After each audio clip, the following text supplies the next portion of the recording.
எல்லாரும் நல்லா இருக்கீங்களா? இன்றைக்கான பதிவு, அமைதியை விட உயர்வான சந்தோஷம் இந்த பூமியில் வேறு ஒன்றும் இல்லை.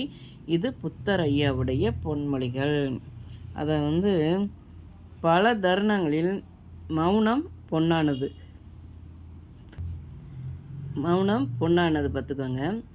நம்ம அமைதியாக இருந்தோம்னு வச்சுக்கோங்க, யாரும் நம்ம நேரத்தை வீணடிக்க முடியாது, நம்மளை யாரும் பைத்தியமாக்க முடியாது, நம்மக்கிட்ட இருந்து எதையும் யாரும் திருட முடியாது பார்த்துக்கோங்க. ஏன்னா நம்மளுடைய மௌனம் நமக்கு ஒரு பெரிய செல்வம் பார்த்துக்கோங்க, நம்ம மௌனமாக இருக்கிறது. அதனால் நம்ம அமைதியாக இருக்கிறோம் அப்படின்னு அமைதியாக இருக்கிறோம், யாருக்கும் பயந்து போயெல்லாம் நம்ம இருக்கலை. நம்மளுடைய மனசு நிம்மதியாக இருக்கணும், நம்மளுடைய உடல்நிலை சீராக இருக்கணும். அதனால நம்ம மௌனமாக போகிறது நமக்கு நல்லதுங்க. மௌனம்தான் அமைதி, மௌனம்தான் இந்த உலகத்தில். அமைதியும் மௌனமும் ஒன்று தான். உயர்வான சந்தோஷம் அது ஒன்று தாங்க. நம்ம பதிலுக்கு பதில் பேசி எதுவும் நம்ம உலகத்தில் பண்ண முடியாது. அது நமக்கு தேவையில்லாத விஷயம்.